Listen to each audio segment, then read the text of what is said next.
आए हो निभाने को जब किरदार ज़मीं पर, तो कुछ ऐसा कर जाओ कि ज़माना मिसाल दे।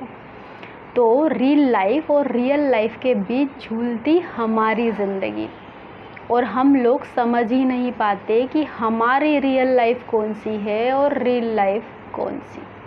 कभी कभी तो हमारा अपनी असली ज़िंदगी से जब सामना होता है तो हम डिसीजन ही नहीं ले पाते कि हमें करना क्या है, और हम कहीं उलझ से जाते हैं। कभी कभी डर में कुछ गलत फैसले भी हो जाते हैं।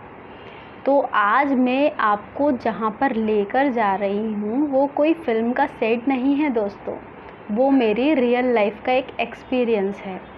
तो बात उन दिनों की जब रैगिंग चरम पर थी और हमारा नया नया कॉलेज, जूनियर्स की वो झुकी हुई निगाहें, सीनियर्स के निकलने पर उन्हें विश करना, उनकी रिस्पेक्ट करना, सीनियर्स का वो रुतबा, पूरे कॉलेज को अपनी रियासत समझना।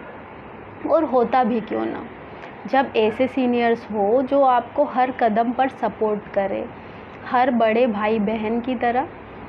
जब आप बस में बैठे हो तो आपका किराया पे कर दे, जब आप कैंटीन में हो तो आपके कैंटीन का बिल पे कर दे, और जब आपके एग्ज़ाम्स नज़दीक हो तो आपको नोट्स प्रोवाइड करे और आपको हर कदम पर वो सपोर्ट करे, तो उन्हें विश करना तो बनता ही था। लेकिन वहीं दूसरी ओर कुछ ऐसे भी सीनियर्स थे जो हमें हमेशा डराते धमकाते रहते थे। उन सीनियर्स के चर्चे मैं अपने सारे बैचमेट से सुन चुकी थी, लेकिन मेरा सामना उनसे अभी तक नहीं हुआ था।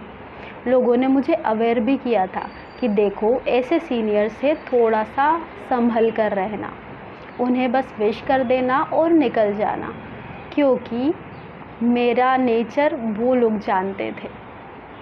लेकिन ये सब मेरे सिद्धांतों के ख़िलाफ़ था। मैं किसी के सामने ज़बरदस्ती नहीं झुक सकती थी दोस्तों।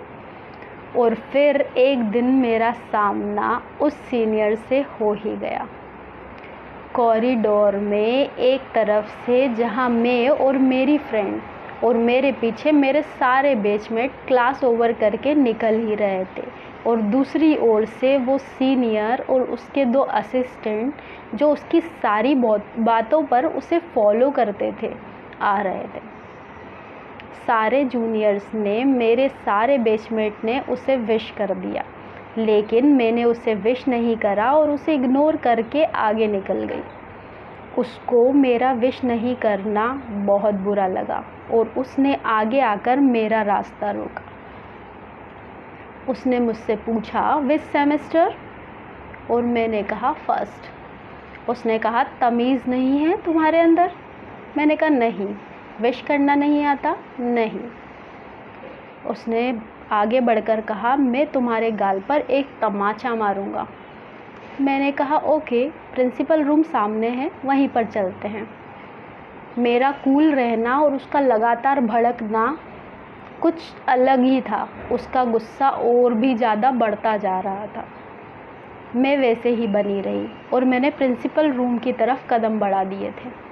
वो 2 कदम पीछे हटा और पीछे के रास्ते से कॉलेज से बाहर निकल गया दोस्तों। उस दिन मेरे सारे बैचमेट ने मुझे समझाया कि देखो ऐसा नहीं करना चाहिए था, लेकिन उस दिन के बाद वो मुझे कॉलेज में नहीं दिखा और उसने दूसरे जूनियर्स को भी परेशान नहीं किया दोस्तों। तो मेरा एक कदम और दूसरे लोगों के लिए भी काम आया और उन्हें भी सबक मिला।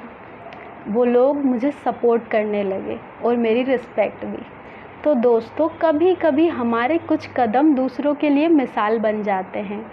तो डर ज़रूरी नहीं कि हम सबसे डरें। हाँ, बस हमें ये पता होना चाहिए कि हमारे लिए क्या सही है क्या गलत। अगर आपको पता है कि अगर आप सही हैं तो आप डिसीज़न ले सकते हैं, आपको डरने की कोई ज़रूरत नहीं। तो कैसी लगी आपको मेरी कहानी? मिलते हैं नेक्स्ट वीडियो में। मेरे चैनल को सब्सक्राइब करना मत भूलना। बाय बाय दोस्तों।